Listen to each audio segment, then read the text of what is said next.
Hi friends, আবার একটা নতুন ব্লগ নিয়ে চলে এসেছি। তো এখন দুপুর থেকে ব্লগটা শুরু করছি। এখন বাজে 2টো, এই জন্যই 2টো। সকাল থেকে আজকে শনিবার সেহেতু একটু পরিষ্কার পরিচ্ছন্ন করলাম, টিউশনি নেই সেই জন্য একটু পরিষ্কার পরিচ্ছন্ন করে এবারে স্নান করলাম। আর যেহেতু গরম, চুল তো আমার অল টাইম এখানেই বাঁধা থাকে, বেশিরভাগ ঘরে। কোথাও গেলে হয়তো তখন একটু বাঁধি, বিনুনি করি।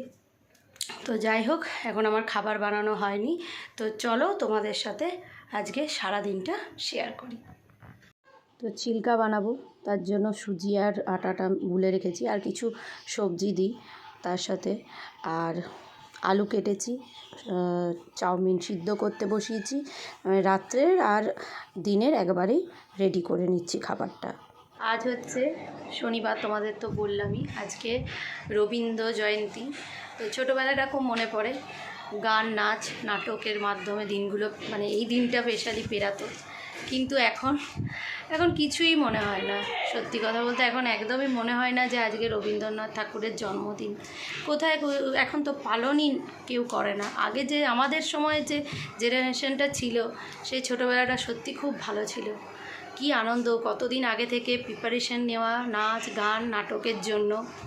কিন্তু এখন বড় হয়ে যাওয়ার সাথে সাথে মনে হচ্ছে সব যেন লুকিয়ে গেছে। আজকের দিনটা একটু কেমনই যেন ফাঁকা ফাঁকা, খারাপই লাগছে, যে মনে হচ্ছে ওই ছোটোবেলার দিনগুলো খুব ভালো ছিল। তো যাই হোক, বিকেল হয়ে গেছে, চলো আজকে ছাদ থেকে তোমাদেরকে ঘুরিয়ে নিয়ে আসি। দেখো আমাদের সেই বেল গাছটাতে মানে প্রচুর পাতা হয়ে গেছে, পুরো গাছটা একদম ন্যাড়া হয়ে গেছিলো পাতা ঝরার দিনে। আর এখন দেখো কত সুন্দর কচি কচি পাতা হয়েছে। আর এখনও কিছু পুরনো বেল আছে, হয়তো তোমরা দেখতে পাবে। এই দেখোটি, হ্যাঁ। তো এত সুন্দর পাতাগুলো হয়েছে না, যখন তুলতে আসি ঠাকুর পুজোর জন্য তো মনে হয় যেন তুলেই যাই। কিন্তু আবার এমন একটা সময় আসে, সেই সময় আবার পাওয়া যায় না, প্রচুর খুঁজে নিতে হয়। আর প্রচুর মানুষ কিন্তু আসে আমাদের বাড়িতে নিতে। আমরা কোনোদিনও বলি না যে না নেবে না, কারণ সে তো বেলপাতা ঠাকুরের চরণেই যাবে, শিব বাবা ভোলেনাথের পায়ে যাবে। তো এই দেখো কি সুন্দর, এত সুন্দর পাতাগুলো হয়েছে না, দেখলে না মন জুড়িয়ে দেয়, একদম জুড়িয়ে যায়। দেখতে পাচ্ছ, কাছ থেকে দেখাচ্ছি কত কচি কচি, খুব ভালো লাগে। আর এই গাছটাতে কত অপরাজিতা দিচ্ছে, এখন প্রচুর অপরাজিতা ফুটছে, এত মানে হচ্ছে, তুলে প্রত্যেক দিন নিয়ে যাচ্ছি। আর এই দেখো থালকুনি পাতা হয়েছে, এগুলোও খাই আমরা।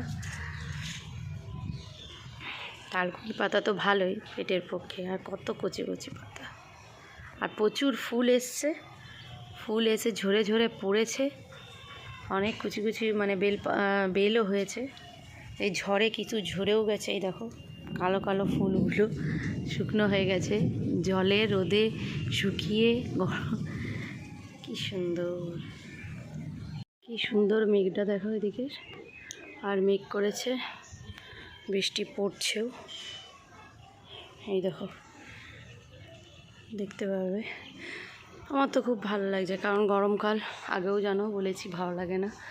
তো সেই জন্যই এই যে বৃষ্টিটা যে হচ্ছে, বৃষ্টি যে পড়ছে, এটা খুব ভালো লাগছে আমার। বেশ গরমটা একটু হালকা হালকা আছে, আর এরকম একটা সুন্দর ওয়েদার।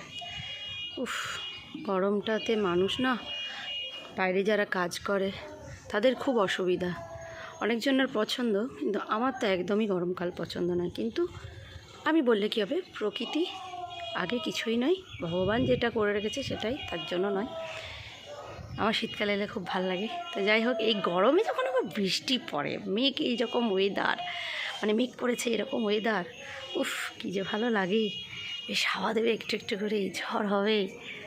আর এই দেখো সেই আম গাছটা, 2টো ছিল, এখানে একটি আছে এখন, এই যে দেখতে পাচ্ছ একটা আছে। তো এটা আমি গোপালের জন্য রেখেছি। আর আরও নতুন দেখো পাতাও হয়েছে, এই দেখো এত ভালো লাগছে না, মানে কি বলবো, এটা দারুণ ওয়েদার, দারুণ যাকে বলে, ফাটাফাটি ওয়েদার। এখানে মেঘটা দেখো কত সুন্দর লাগছে। ও কি সুন্দর লাগছে বৃষ্টিটা। সেই যে বৃষ্টি শুরু হয়েছে, এখনও পর্যন্ত বৃষ্টির থামার নাম নেই। রেডি হয়েছিলাম একটু বেরাবো বলে, তো ভাবলাম যে বৃষ্টিটা কমে যাবে, কিন্তু বৃষ্টি তো থামেনি। তো কী আর করবো, ড্রেস চেঞ্জ করে দিলাম। বসে আছে, বাবু পড়ছে, ওকে পড়া ধরছি আর কি। তো রাত হয়ে গেছে, আর এই দেখো ডিনার নিয়ে বসে পড়েছি। চাউমিন তোমাদেরকে তো তখন দেখিয়েছিলাম, আমি দুটো খাবার মানে দুপুরেরটা আর রাত্রেরটা বানিয়ে নিয়েছিলাম। দুপুরেরটা দুপুরে খেয়েছি, চিল্কা বানিয়েছিলাম, আর রাত্রে চাউমিন। তো ভেবেছিলাম বাইরে যাব, হ্যাঁ কিছু কেনাকাটার ছিল, কিন্তু বৃষ্টি শুরু হয়ে গেল, তাহলে যাওয়া হলো না। ওই কারণেই চাউমিনটা বানিয়ে রেখেছিলাম। তো চলো এবারে ডিনারটা সেরে নিই। তো এরই সাথে ব্লগটা শেষ করছি। তোমাদের যদি কিছু ভালো লেগে থাকে তোমরা লাইক, কমেন্ট, শেয়ার এবং সাবস্ক্রাইব করো, আর দেখতে থাকো ব্লগ উইথ লিলি।